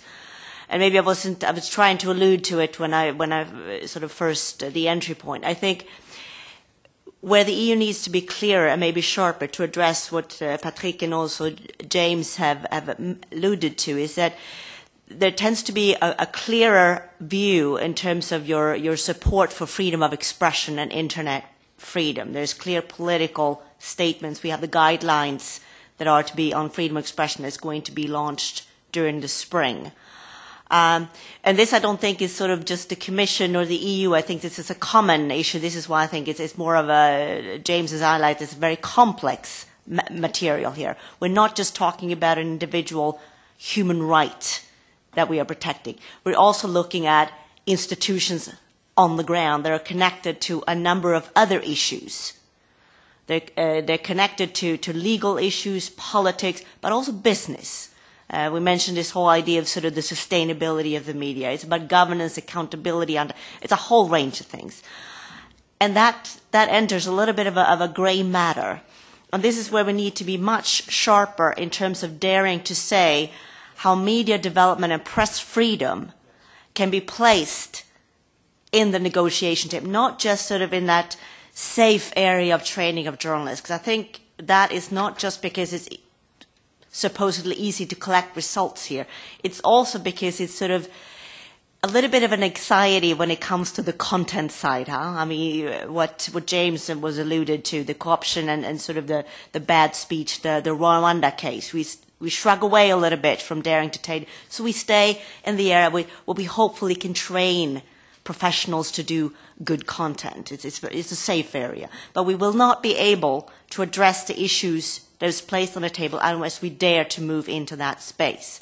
And here we are now at a crossroads, because we're not just dealing with national developments here. Media is cross-border, it's transnational, it's global, it's issue-driven, it's related also to political and social movements. We saw what happened in Egypt, using social media as a means for placing things on the table. That was lacked, was basically the political organization to take those demands further. So it's also connected to service delivery, as Troy was outlining from a very specific area of refugees. It's connected to demand for services to be delivered. So it's so complex, so we need to find a much sharper language if we are to place this constructively on the post-2015 table, I think. If you say we, you refer to who exactly?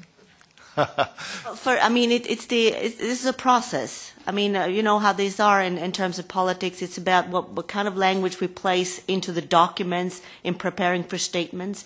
And this, when I say we, is not just the EU institutions. It's the EU member states. It's the UN. It's the Media Development and Press Freedom Organization. We need to come to much sharper and concrete language if this is going to have some kind of an effect. Is there a role for the European Parliament in that? Given the fact that we have two representatives of the European Parliament here, and what could be that role?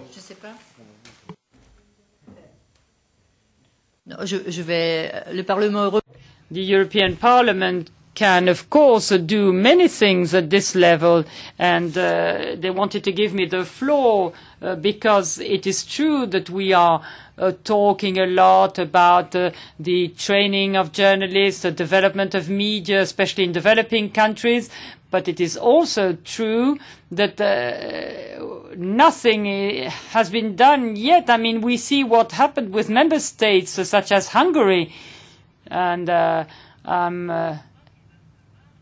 I think that we will need to do more. At the same time, we will need to keep what we have already acquired and obtained in my political group, for example. I haven't been part of the discussion, but I'm sometimes afraid of what's happening.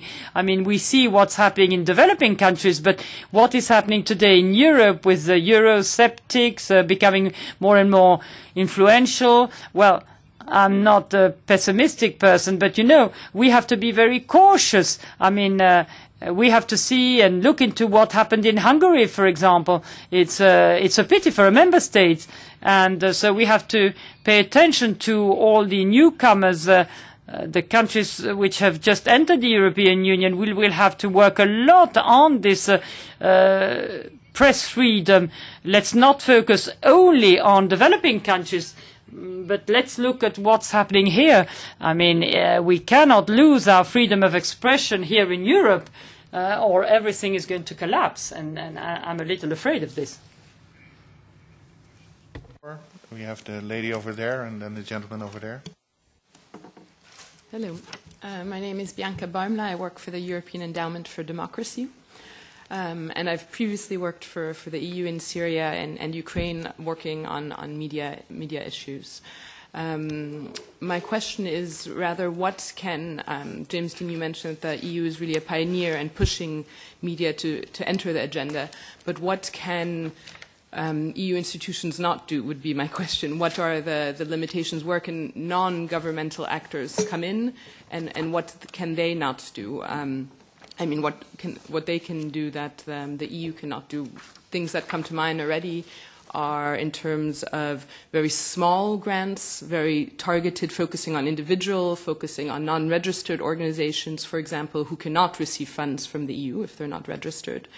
So that is my first question. The second question is a bit more broad to everyone, is there's definitely a very good development of pluralization of different types of media, but when you take that to the extreme, and what you see more with new technologies where you can really have media à la carte, so to say, you just click exactly what interests you, you read the articles that your friends send you, our views get more and more closed, and we're only getting information, even though we have the choice to get anything we want, just by the nature of the overflow of information, we tend to actually close our mind much more on what we're thinking anyway, the like-minded thought. So is there any training going in that direction to somehow fight against that tendency, even though initially that's what we wanted. We wanted the whole range of information, but there's also sort of the backside of it. So if there's anything going in that direction. So there's the compartmentalization of the internet. Let's take a few questions and then see where we get. Yeah? Okay, thank you. I'm Ross Bigham. I represent the European commercial TV stations. I agree with almost all that's been said from the panel. Some very interesting points made. So just a couple of observations, really. Firstly, on putting it in a wider context, I think Amadou spoke about the need to look at also business practices, which I would agree with. I'd even put it in perhaps a slightly wider context than that, because I think, yes, it has to look, we shouldn't just look at the media bubble, but I think also you need to look at the wider context of institutional reform. For example, in our sector, in broadcasting, you're not going to have a sustainable and pluralistic TV sector unless you have, as a minimum, an independent judiciary, a functioning competition authority, and a well-regulated stock market. And we can see that. We don't have to go too far beyond the European Union. You can look at the Caucasus or the Western Balkans for evidence of that. And I guess related, coming on from that point, James mentioned the challenges in Afghanistan. I just wonder whether there is anything we could do differently had we gone back to 2002, given James the magic wand of supreme control over media development efforts in Afghanistan for a decade. Is there anything that could have been done to have left the situation rather better, perhaps putting some of these wider reforms more at the top of the agenda rather than journalistic training? And final observation, Patrick from Deutsche Welle said right at the very start that the European Union had spent 14 million annually on media development, and half of that was in Central and Eastern Europe over the past decade. Obviously, you're making the point that that's not very much money, but I wonder whether there's also a positive spin you can extract from that, because by no means all, but some of the Central and Eastern European markets that were at the time in transition are now a real European success story and something we can be proud of. And you might be able to abstract from that number that actually just by spending a few million in some of those target markets, you've seen really, really positive developments. Because certainly in our world, the more successful Central European markets are now as advanced as the Western European ones. So I think that there's probably a positive story to extract from the point that you were making, which is that not much money was spent in the wider development agenda. Thanks. So can development aid actually spoil the market? We have another question there. Yes, thank you. I'm Miodrag Milosavljevic. I work for the Open Society Foundation. I work in Serbia, in Belgrade. And what attracted to me to travel 1,000 kilometers to join you here is the reference this topic has to the post-2015 Millennium Development Goals. Because the Open Society Foundation is currently undergoing debates on how to get involved in the advocacy for the adoption of the goals 10 and 11 being the good governance and justice into the final post-2015 Millennium Development Goals. And what we learned up till now that introduction of these goals, good governance and justice, face fairly strong opposition in some forums and certain addresses. And the main reason pointed out up until now is from the opposition is the problem of measurement of progress in these areas. On the other hand, at least us coming from the Eastern European countries, candidate countries or accession countries, know that the EU has built strong instruments for assessing of the progress in good governance and justice. These are issues which are measured for now over 20 years in accession countries. And for that reason, we believe that the EU should have a strong role in advocating for introduction of these goals.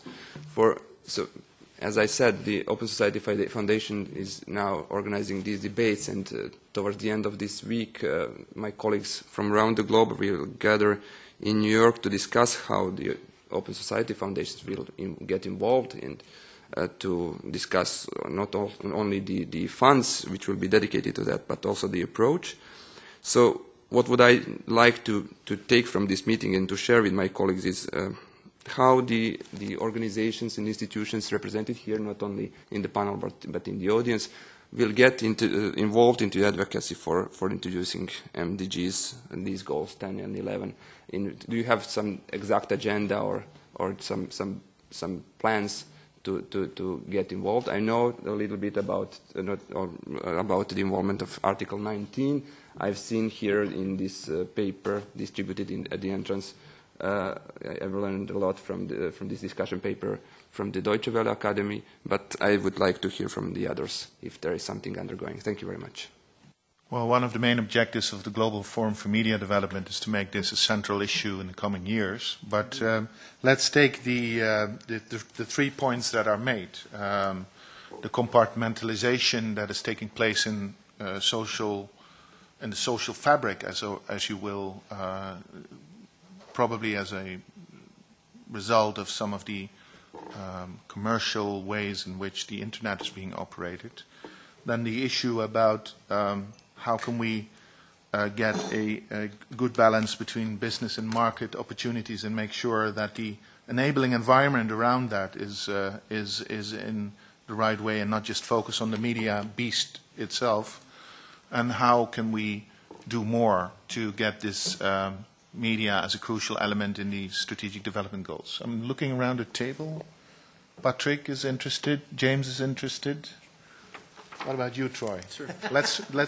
We haven't heard from you, so let's start with you. I wanted to respond to the questions about Afghanistan because I did a lot of media development design work there, and I think your question was what could have been done differently.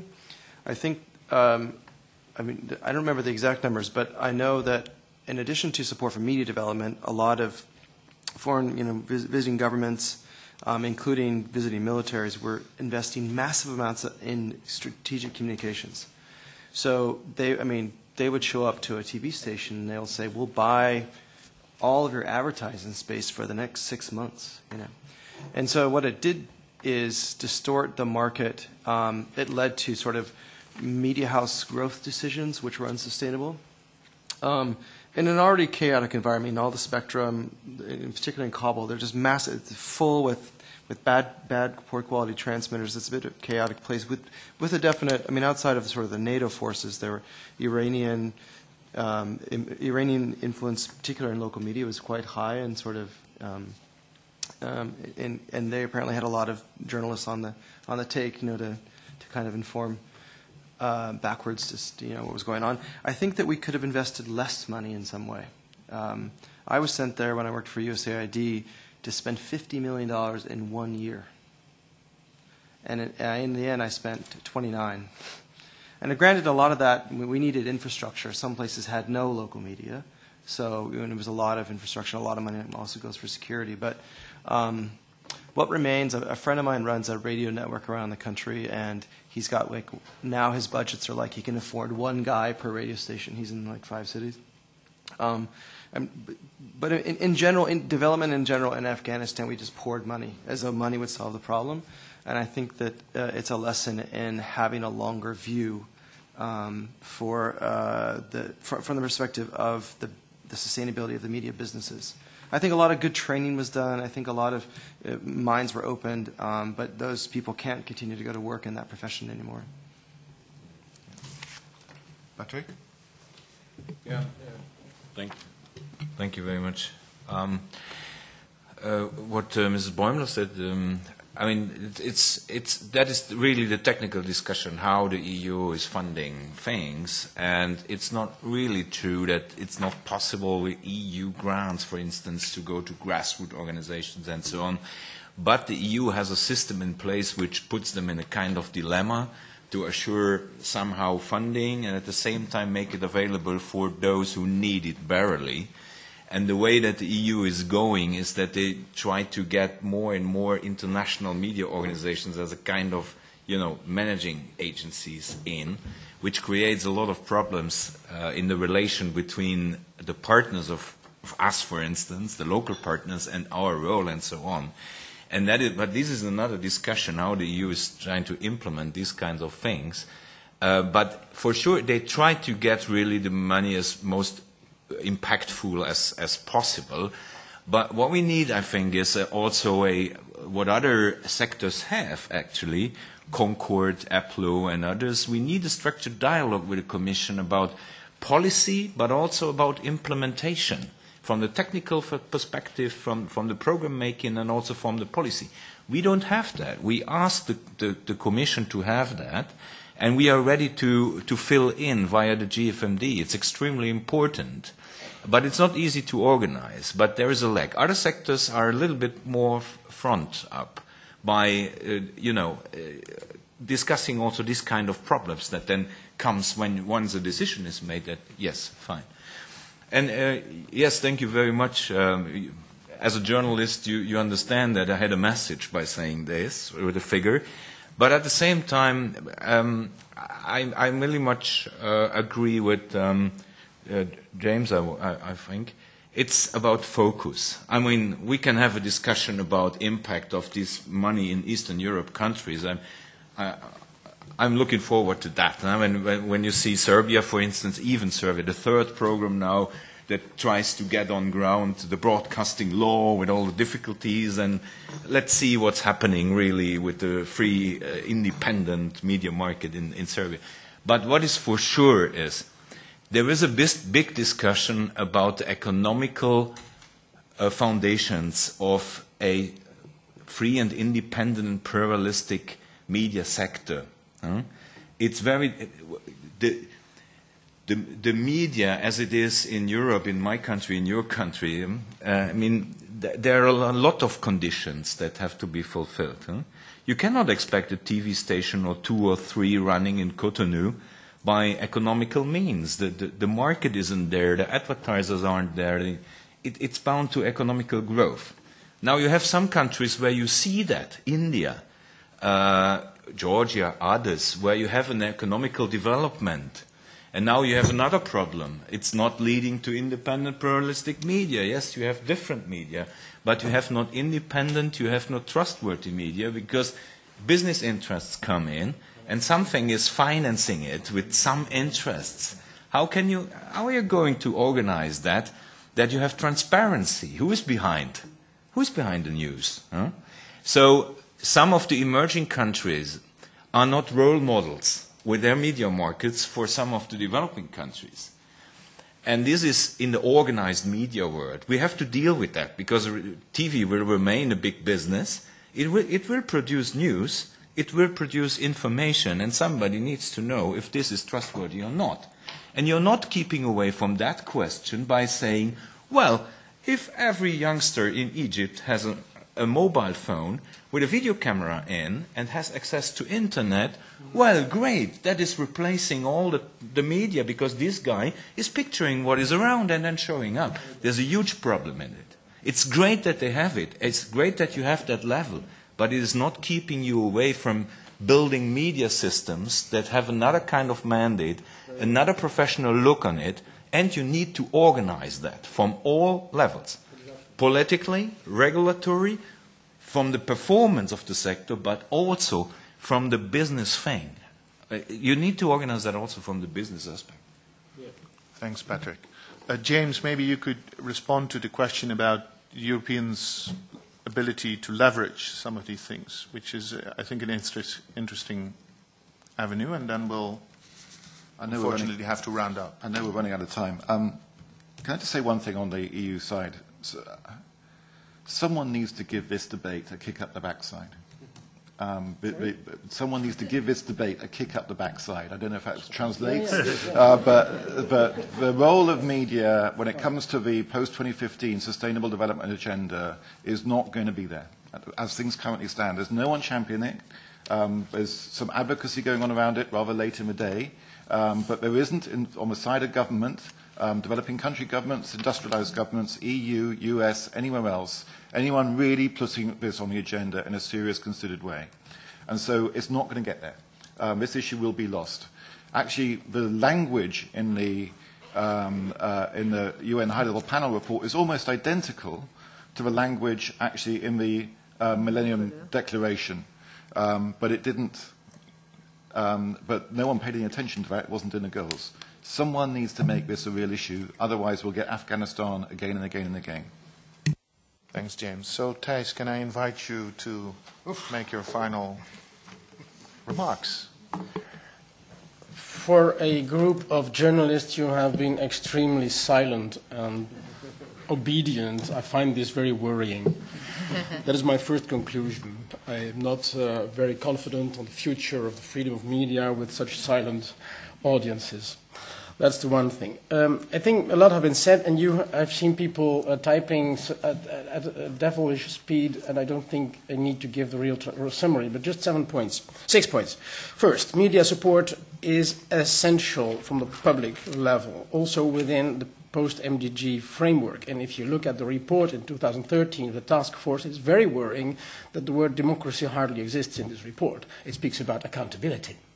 But that is very prudent. Ha! The Ethiopian government is so accountable.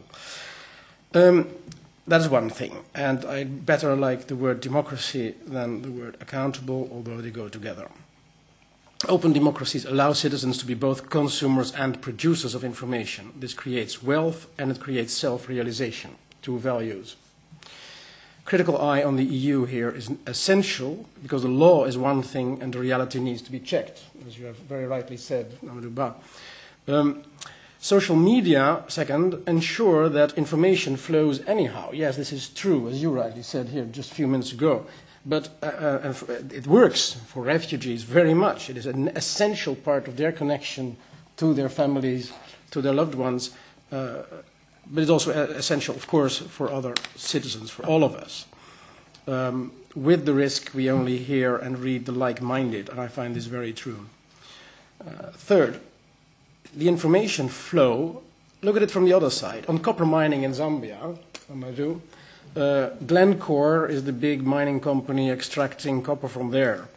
And the daughter firm from Glencore sells it at 25% of the world price to the mother firm in Zug in Switzerland. And then it goes on the market for world prices. Oh, Glencore pays its tax duties on this 25% to Zambia, effectively stealing Zambian citizens from taxes that are due, because it's heavily underpriced as it gets out of the country. This kind of transparency is needed, is even more needed perhaps than the transparency on the actual living conditions. Zambia suffering from the water pollution and other kinds of pollution you get there.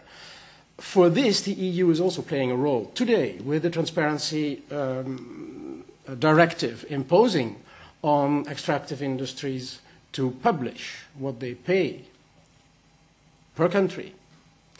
And this will be available to media. So from the other side, the flow of information on transparency, the EU has to play a very big and important role as well. This not only goes on the transparency directive, but also on the non-financial reporting directive, which will impose on the bigger companies of the European Union, 18,000 in all, will impose on the bigger companies to inform in their yearbook, in their yearly reports, on the non-financial aspects of their doings, their respect for human rights, for social rights, for environment, etc. This is something journalists will be happy to use, I hope. Fourth point, recognize that internet networks are global public goods. I found that a very important remark. This needs infrastructure, of course, but that is something people can invest in from a private side, and it is being done very, very effectively. But it needs more. It needs a legal framework allowing for an open space with freedom from fear as the main characteristic. Then fifth, the freedom of the media, yes, but with which incentive for governments? This is a discussion not so easy to hold, because the long-term benefits of freedom of media, freedom of expression, are, of course, stability and self-realization of citizens, but the short-term costs for governments can be very high. And certainly in developing countries where a lot goes wrong, sometimes even more than in our countries. Then Michèle STRIFFLER's remark, I would take that as the last one. If the EU itself compromises on freedoms within its own border, with which legitimacy on earth can we ever pressure governments outside of the EU? That's it. Thank you very much. Okay.